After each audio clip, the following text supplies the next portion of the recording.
শুভ সকাল বন্ধুরা, কেমন আছো? আশা করি সকলে খুব ভালো আছো। আমি অর্পিতা, তোমাদের অর্পিতা, আবার একটা নতুন ভিডিও নিয়ে হাজির হয়ে গেছি। এখন বাজে সকাল 6টা আর এখন আমি বানিয়ে নিচ্ছি বুবলার টিফিন। আজকে চাউমিনই করে দিলাম, কারণ এই সপ্তাহে একদিনও চাউমিন খাইনি, সেই জন্য। আর প্রথমেই না ভিডিওর আমি তোমাদেরকে বাইরের লুকটা দেখালাম, দেখলে কিরকম বাঘের মতো রোদ উঠছে। আমরা তো বাঘের মতোই রোদ ওঠা বলি, তোমরা এই রোদটাকে কিসের মতো ওঠা বলো কমেন্ট বক্সে জানাতে একদম ভুলো না। সকাল 6টা থেকে আকাশ একদম নীল হয়ে এত রোদ উঠেছে যে কি বলবো তোমাদেরকে।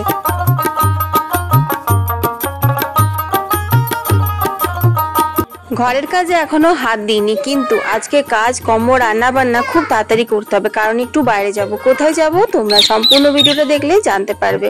তো বন্ধুরা, এতক্ষণ তোমরা যারা আমার ভিডিও দেখছো তাদেরকে অসংখ্য ধন্যবাদ। আর হ্যাঁ, ভিডিওতে একটা লাইক করার জন্য অনুরোধ রইল। তো এখন আমি কাঁচাকুচিগুলো সেরে নিলাম, কাঁচাকুচিগুলো মেলে নিচ্ছি, তারপর ঘরের কাজ শুরু করব। আর এই যে উঠোনটা তোমরা ভিজে দেখছো, এটা কিন্তু বৃষ্টি হয়নি, আমাদের উঠোনটা ধোয়া হয়েছে। আর এই যে মেয়েটাকে দেখছো বাচ্চা, এটা হচ্ছে আমাদের কাজের বউয়ের মেয়ে। ও না আমার সাথেই থাকে যখন আমাদের বাড়ি আসে। ওখানে মোবাইলটা রেখে আমি ভিডিও শুট করছিলাম, বলছে কাকিমা তোমার ফটো দেখা যাচ্ছে। তাই আমি ওকে বললাম তুই একটু সামনের দিকে আয়, তোকেও দেখা যাবে। তো দেখো ছোট বাচ্চা তো ক্যামেরার সামনে কত রকম কায়দা করছে। তো এই আর কি। তো চলো বন্ধুরা, কাজগুলো ছাড়তে ছাড়তে তোমাদের সুন্দর সুন্দর কমেন্টের উত্তরগুলো দিয়ে নিই। তারাপীঠ থেকে মন্দিরা চক্রবর্তী লিখেছে, দিদি ভাই তোমার ভিডিও আমি রোজ দেখি, আর আমার মেয়েও যখন সময় পায় তখনই দেখে, আর মাঝে সাঝেই বলতে থাকে মা আন্টি আমার নামটা কেন নেয় না, আমার মেয়ের নাম অদ্রিজা, তুমি প্লিজ তোমার ভিডিওতে আমার মেয়ের নামটা নিও। তো এই যে অদ্রিজা, আমি তোমার নামটা নিয়ে নিলাম, তোমাকে আশীর্বাদ করি তুমি অনেক বড় হও, অনেক পড়াশোনা শেখো। তো চলো বন্ধুরা, রেডি হয়ে গেছি এখন। আর তোমার একটু কাজটা সেরে আসি, কিছুগুলো রান্না হয়ে গেছে, তো ওগুলো শ্যুট করিনি। তোমরা তো জানো যে ভিডিও করতে করতে রান্না করতে গেলে অনেক দেরি হয়ে যায়। তো ঘুরে আসি, তারপর তোমাদের সাথে শেয়ার করব কি কি রান্না হয়েছে।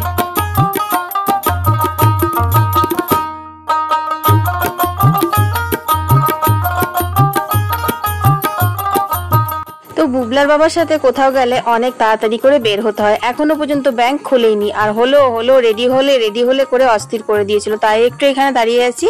তো ভিডিও করতে খুবই ভয় লাগে ব্যাংকে, জানো তো। আর তাছাড়া গার্ড থাকে, পুলিশ থাকে, সবাই যেন মনে হচ্ছিল আমাকেই দেখছে, সেই কারণে। তো যাই হোক, এখন একটু দাঁড়িয়ে আছি, কারণ বুবলার বাবার কিছু প্রবলেম হলো, আবার ভেতরে গেছে। তো বুবলার বাবার আবার কিছু একটা প্রবলেম হলো, তার জন্য ভেতরে গেল। তারপর আমি ওয়েট করছি, প্রচন্ড রোদ, বাবারে তাকাতে পারছি। তো চলো, আমাদের কাজ মোটামুটি হয়ে গেল। আমার কাজটা তো এই ব্যাংকেই হয়ে গেল, বুবলা বাবার আবার অন্য একটা ব্যাংকে কাজ আছে। তো আমাকে দেখো এখানে বাড়ির সামনে নামিয়ে দিল, আমি এখন বাড়ি চলে যাচ্ছি হেঁটে হেঁটে। আর ও এখান থেকেই না আলাদা একটা ব্যাংকে কাজ আছে, সেখানে বেরিয়ে পড়লো। তো চলো একবারে ঘরে গিয়ে তোমাদের সাথে কথা হচ্ছে।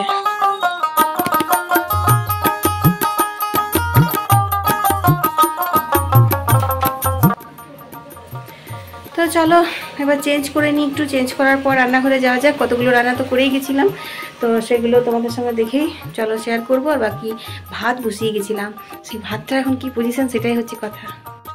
দেখো এখানে আমি ঝিঙে আলু পোস্তটা না চাপিয়ে দিয়ে গেছিলাম।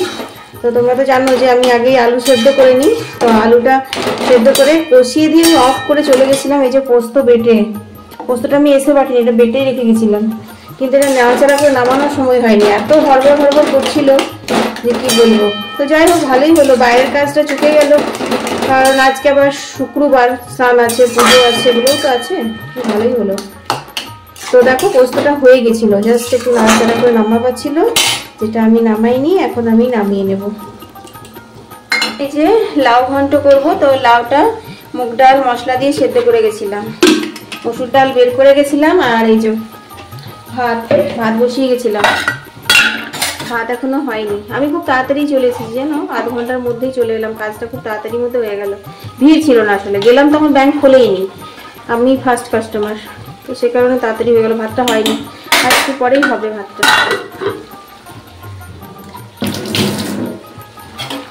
এই আর কি। তো চলো, লাউটা তো সেদ্ধ হওয়াই আছে, ওটা বেশিক্ষণ লাগবে না। আর পোস্ত তো হয়ে গেল, পোস্তটাও নাড়াচাড়া ভাগ্যিস বেটে গেছিলাম, মানে বাটলাম কেন যেন উঠোনটায় রোদ হয় সেই কারণে। চলো পোস্তটা নামিয়ে নিই। আর এই দেখো কলের জল আসছে। ব্যাংকের কাজটাও খুব ইম্পর্টেন্ট ছিল জানো তো, মানে বেশ কিছুদিন ধরেই ভাবছি ব্যাংকে যাব, কাজটা করতে হবে, ব্যাংকে যাব, কিন্তু যাওয়াই হয়ে উঠছিল না। তো আজকে বললো আবার শরীর খারাপের জন্য যাবে না, বললো ডিউটি, তো বললো ব্যাংকে কাজ আছে। আমি বললাম না, তাহলে এই ফাঁকেই চলে যাই। আর বাসে করে যেতে হলে না অর্ধেক সময় তো আসার আর যাওয়ার সময় বাস ধরার জন্য দাঁড়িয়ে থাকতেই চলে যায়, ওর সাথে বাইকে গেলে একটু তাড়াতাড়ি হলো, এই আর কি।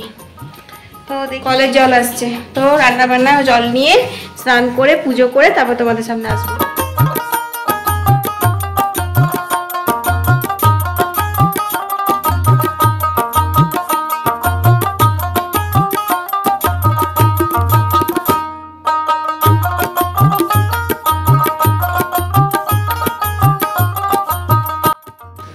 হয়ে গেল স্নান পুজো সব হয়ে গেছে। আর চলো কুমড়ো মা কেটে দিয়েছে, কুমড়োর পকোড়া করব। তো মেঘলা মেঘলা করছে, কাপড় জামাগুলো তুলে নিতে হবে, একটু পরে তুলবো, এখনও সেভাবে শুকায়নি। সরু সরু করে আলু ভাজার মতো করে কুমড়োগুলো মানে কেটে দিয়েছে মা। আর ওর সঙ্গে কালো জিরে নিয়েছি, বেসন, নুন নিয়েছি, একটু চালের গুঁড়ো দিলেও মচমচে হয়, কিন্তু চালের গুঁড়ো ছিল না। তারপর কতগুলো লঙ্কা কুচিয়ে নিলাম আর সাদা তেলেই ভাজবো। অল্প একটু জল দিয়ে ভালো করে মাখিয়ে নিচ্ছি, যেরকমটা পেঁয়াজ টিয়াজ দিয়ে পকোড়া হয় সেরকম। আর তেল গরম হয়ে গেছে, এরপর ছোট ছোট করে পকোড়ার মতো করে ভেজে নেব। তো এইরকম কুমড়োর পকোড়া কিন্তু খেতে খুব ভালো লাগে ডাল ভাতের সাথে, জানো তো।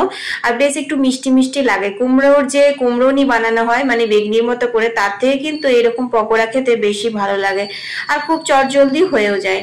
তো কড়াইটাতে যেহেতু তরকারি করেছিলাম, আবার তেলটা দেবো, তো এতটা তেল তো লাগবে না। তো রান্না করা কড়াইয়ে কিছু ভাজাভুজি হলে সেই তেলটা না দেখবে পরে আর সেটা দিয়ে রান্না করতে ভালো লাগে না, সেই জন্য ফ্রাইং প্যানটাতেই করলাম। আর ফ্রাইং প্যানটার এমনিতেও ননস্টিকটা উঠে গেছে, এটাও ওঠার না একটা দারুণ গল্প আছে, তোমাদেরকে অন্য একদিন শোনাবো সেই গল্পটা। বুগলা এখনো আসেনি, 1:15 হয়ে গেল, ও 1:30 পৌনে 2 নাগাদ আসে, তারপরেই খাওয়া দাওয়া হবে। না 10 টাকা লিপিতে নিয়ে নে, নিবি না?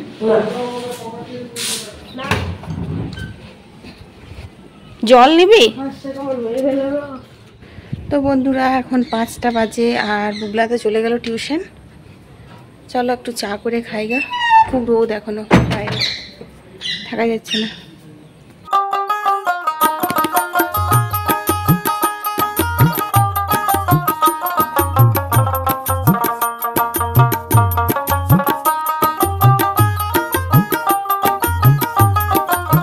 এখন বাজে 5:45 আর এখন আমি কাপড় জামাগুলো ভাঁজ করে নিচ্ছি। আমার চা খাওয়া হয়ে গেছে আর রাত্রে যে কিনুরি আলু ভাজা করব রুটির সাথে খাওয়ার জন্য, সেটাও কিন্তু চাপানো হয়ে গেছে। তো ওইটাও হচ্ছে ওইখানে। ততক্ষণে ভাবলাম যে ঘর বারান্দাগুলো একটু ঝাড় দেওয়া আছে, বিকেলের কাজগুলো সেগুলো একটু সেরে নিই। তো সব থেকে প্রথমে চোখে পড়লো যে সকালবেলাকার যে জামা কাপড়গুলো কেচে মেলেছিলাম সেইগুলো সেই তুলে রাখা ছিল, সেগুলো না ভাঁজ করে রাখাই হয়নি। তো তাই এখন নিজের নিজের জায়গা মতো রেখে দিলাম।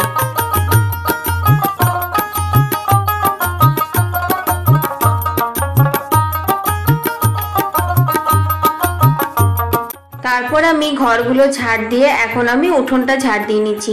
ভেবেছিলাম আজকে রুটিগুলো করে নেবো, কয়েকদিন না বেশ রুটিগুলো করে নিচ্ছিলাম বিকেল বিকেল, কিন্তু এই 2-4 দিন না আর করলাম না বলে এখন আর আমি সময়ই করে উঠতে পারছি না বিকেলের রুটিগুলো করার জন্য। বিকেলের রুটিগুলো করে নেওয়া মানে একটা বিশাল বড় কাজ হয়ে থাকা, কারণ সন্ধ্যেবেলা এমনিতেও একটুখানি বসতে দাঁড়াতে পায়, তারপর আমার ভিডিও এডিট করা থাকে সেগুলো করতে পাই, কিন্তু ওই যে বললাম মানে কয়েকদিন ছাড়া হয়ে গেল মানে আর সময় করে উঠতে পারছি না।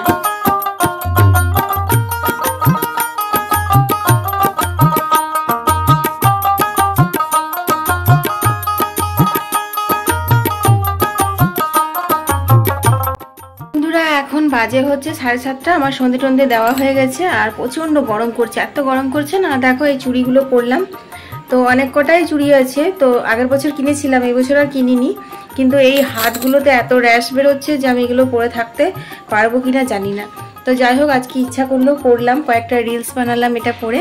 এই আর কি, শ্রাবণ মাসে বলে সবুজ চুড়ি পরতে হয়। গত বছর কিনেছিলাম, গত বছর পরেছিলাম, আর সেগুলো সব খুলে তারপর রেখে দিয়েছিলাম। কাঁচের চুড়ি তো 12 মাস পরা হয় না। আর দেখতে পাচ্ছ শাখাটা পলাটা খুলে দিয়েছি, তার কারণ হচ্ছে র্যাশের জন্যই, মানে প্রচণ্ড ইরিটেশন হচ্ছে, এত র্যাশ বেরিয়েছে দুটো হাতে, শুধু এই হাতে না এই হাতেও বেরিয়েছে, কিন্তু এই হাতে কষ্ট কষ্ট করে পড়ে আছি। বুঝতেই পারছো হিন্দু ধর্মে একটা আমাদের হয়, যেটা দেখতে পাচ্ছ তোমরা, আশা করি বুঝতে পারছো না, পারছো না বুঝতেই পারছি না কিছু। যাই হোক, তো হাতটাতে বেরোচ্ছে সেই কারণেই খোলা হয়েছে। ফাঁকা ফাঁকা লাগছে, যে মানে না সে মানে না, আমরা মানি যে হাত ফাঁকা রাখতে নেই, সে কারণে একটু অস্বস্তি হচ্ছে। যাই হোক চলো এখন চাটা করবো গা। আর রুটি করা হয়নি, কিন্দুরি ভাজাটা হয়ে গেছে, রুটিটা করা হয়নি, রুটি করবো। বুবলা তো টিউশন থেকে এখনো আসেও নি, তো আসুক ও টিউশন থেকে। আর সমস্ত কাপড় জামাগুলো মেলা আছে, ওগুলো সব ভাঁজ করতে হবে। চলো রান্নাঘরে যাই। তো এখন বুবলা টিউশন থেকে চলে এসেছে, আর এই দেখো এটা নিয়ে এসেছে, এটা হচ্ছে পপকর্ন। তো তোমার এগুলো করবো এখন, এগুলো আবার কোনো কোনো সময় তোমার ফুটে ভালোই, মানে খইগুলো হয়, আবার কোনো কোনো সময়তে হয় না। যাই হোক দেখা যাক হবে কিনা, চলো করে নিই। 2 প্যাকেট করতে হবে। তো দেখো এই যে 2 প্যাকেটই করতে হবে, এটার ভিতরে মাখনে ভরা। হ্যাঁ মাখনে ভরা। ঢাল পুরো ঢালে না, অমনি করে ঢাললে পুরো পপকর্ন রয়ে, মানে আরেক প্যাকেট নিয়ে একসঙ্গে দিতে। তো বুবলা আজকে পপকর্ন বানাচ্ছে। না না না, তো হোক, ওই যে কুকারে বসিয়ে দিয়েছি, হবে কিনা কে জানে, কোনো কোনো সময় হয়, কোনো কোনো সময় হয় না। পাগলা, যা যা পেন খুলগা। পপকর্ন পাচ্ছে দিদি, অনেক সুন্দর হয়েছে